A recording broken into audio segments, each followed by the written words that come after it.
सभी को जय सिया राम। आज से हम लोग एक नया कार्यक्रम, इसको सीरीज के नाम से जाना जाए तो अच्छा रहेगा। इसका नाम हम लोग रख रहे हैं समाधानम। इस कार्यक्रम के तहत हम रोज आपके कुछ प्रश्नों का समाधान करने का प्रयास करेंगे समाधानम के तहत। तो इसमें आपके रोज जिनको भी कोई जिज्ञासा हो तो कमेंट बॉक्स में अपना प्रश्न डाल देंगे, तो उनके प्रश्नों का उत्तर देने का प्रयास यहां से किया जाएगा। लेकिन शर्त है कि प्रश्न जिज्ञासा से भरे होने चाहिए। कई लोग बकवास टाइप के प्रश्न करते हैं अथवा नापने के लिए आचार्य को कि ये कितने पानी में है। तो अगर दोनों तरीके के प्रश्न होंगे, बकवास टाइप के प्रश्न अथवा नापने के भाव वाले प्रश्न, उनको फिर लेने का प्रयास नहीं किया जाएगा।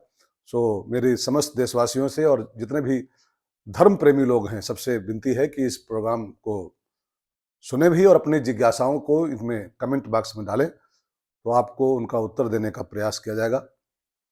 आज इस कार्यक्रम की शुरुआत में दो प्रश्नों से कर रहा हूं।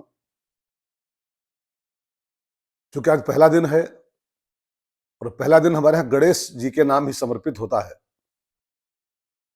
लगभग पूरे समाज में एक प्रश्न है कि गणेश जी ही प्रथम पूज्य क्यों?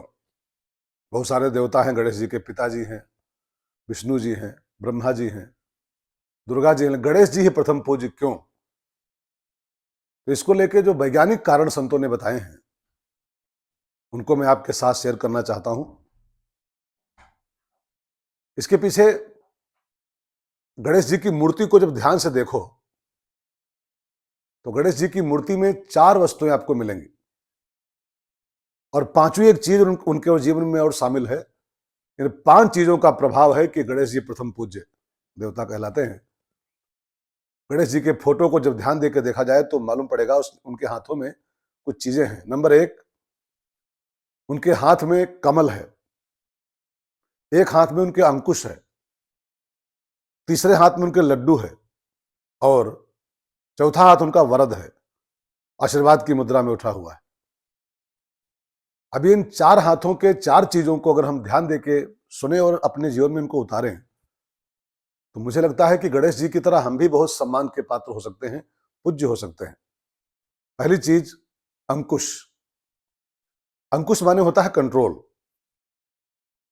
और ये कंट्रोल हमारे हाथ में हो, मतलब हमारा कंट्रोल हमारे हाथ में हो। हमको कोई दूसरा कंट्रोल करे तो हमारी मनुष्यता पर कलंक है। अपनी बुराइयों पर, अपने विकारों पर हमारा खुद का अंकुश हो तो हम प्रथम पूज्य बनने की ओर पहला कदम हमारा उठ सकता है। अपने विकारों पर, अपनी बुराइयों पर हमारा खुद का अंकुश हो, इस बात का ख्याल रखा जाए। दूसरा हाथ देखिए तो उनके हाथ में लड्डू है।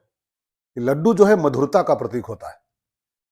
मधुरम मधुरम, तो जिसके जीवन में, जिसके कृतत्व में मधुरता समाहित है, जिसके जीवन का हर एक्शन, उसका बोलना, उसका देखना, उसका चलना, उसका कोई भी काम करना मधुरता से युक्त है।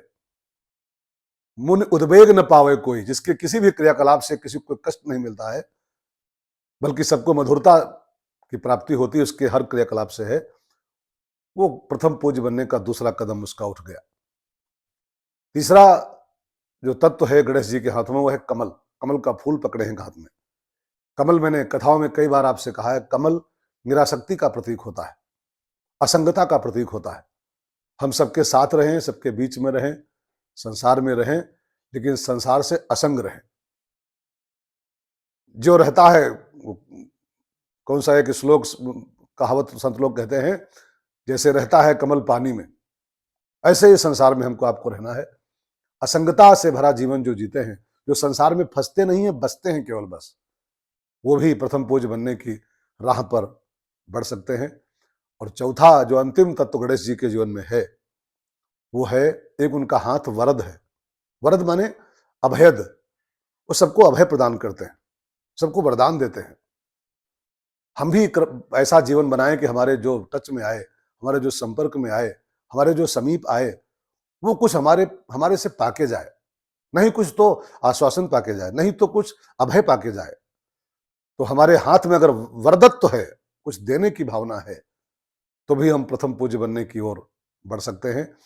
तो पहली चीज, हमारा जीवन, हमारे विकारों पर हमारा खुद का अंकुश हो। नंबर 2, हमारा जीवन, हमारे जीवन के हर क्रियाकलाप मधुरता से भरी हो। नंबर 3, हमारा जीवन असंगता से युक्त हो। और नंबर 4, हमारे हाथ में दातव्य हो, देने की भावना हो। और इन चारों चीजों के अलावा एक चीज और चाहिए। मानस में गोस्वामी जी कहते हैं, नाम प्रभाव जान गण राव, प्रथम पूजियत नाम प्रभाव।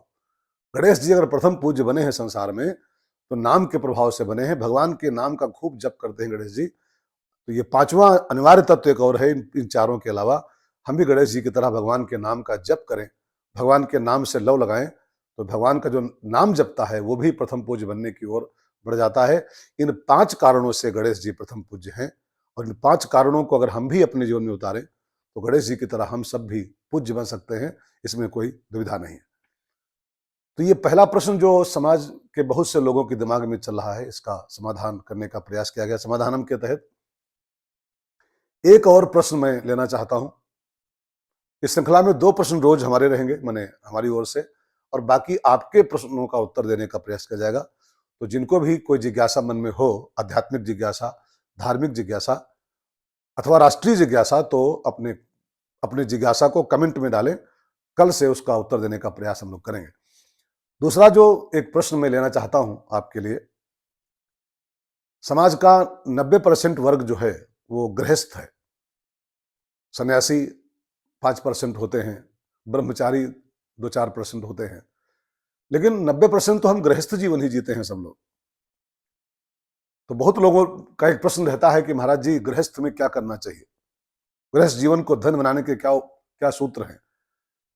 तो वैसे तो बहुत सी बातें कहने का मन होता है ऐसे विषयों पर, लेकिन एक महात्मा बोल रहे थे, मैंने एक शास्त्र में पढ़ा भी था, कि गृहस्थ अगर कुछ और ज्यादा ना कर पाए तो 3 काम करे, तो उसका गृहस्थ जीवन धन्य हो सकता है और वो परलोक का अधिकारी बन सकता है। नंबर 1, गृहस्थी का पहला सिद्धांत है वो ज्ञानार्जन करे। नंबर 2, धनार्जनम।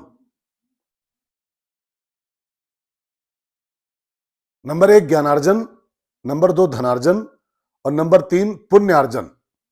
अगर 3 काम इंसान गृहस्थी में कर रहा है, एक तो हम पहले ज्ञान का अर्जन करें। ज्ञान माने विद्या, डिग्रियां नहीं केवल, डिग्रियों की निंदा भी नहीं हो सकती है, डिग्रियों का महत्व है। आजकल के हमारे बच्चे बच्चियां, देश के युवा युवान युवतियां डिग्रियों के दम पर ही कहां से कहां पहुंच रहे हैं, उसकी निंदा नहीं है।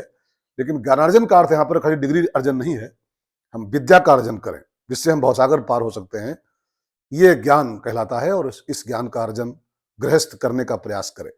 दूसरा है धनार्जन। धनार्जन के 2 उद्देश्य होने चाहिए। एक तो हमारे परिवार का संचालन होता रहे, हमारा परिवार चलता रहे।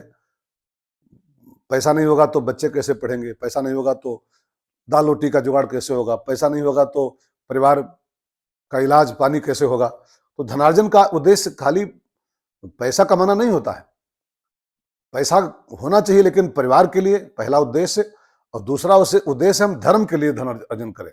हम अपने पैसे से, अपने धन से धर्म के कार्यों को संचालित करें। तो धनार्जन का दूसरा उद्देश्य हमारा होना चाहिए कि धर्म भी चलता रहे जीवन में। और तीसरा जो तत्व इकट्ठा करना है गृहस्थी में, वो है पुण्य अर्जन। तीर्थ यात्रा करके, गंगा स्नान करके, यज्ञ करके, स्वाध्याय करके, कथा सत्संग सुन करके, संतों की सेवा करके हम पुण्य भी इकट्ठा करने का प्रयास करें, तो हमारा गृहस्थ जीवन धन्य हो सकता है। तो पहला ज्ञानार्जन, दूसरा है धनार्जन परिवार के लिए और धर्म के लिए, और तीसरा है पुण्यार्जन, तृतीयम अर्जितम पुण्यम। अगर 3 काम हम कर ले रहे हैं तो चौथा काम करने की ज्यादा जरूरत नहीं है। हमारा गृहस्थ जीवन, इस लोक में भी हम आनंद की प्राप्ति कर सकते हैं और जाने के बाद वहां भी हम सुख भोग की प्राप्ति कर सकते हैं। ये 2 जिज्ञासाएं हमने आज लिया है इस समाधानम कार्यक्रम के तहत, और ये ऐसे 2 प्रश्न लगभग रोज लेने का प्रयास किया जाएगा। कोई विशेष माहौल खराब नहीं हुआ, कहीं यात्रा में नहीं हुए, तो फिर रोज 2 प्रश्न, और 2 प्रश्न आपके रोज लेने की चेष्टा की जाएगी। मेरी फिर विनती है, इस कार्यक्रम को आप भी सुने और अपने मित्रों को इसको सुनने की प्रेरणा दें।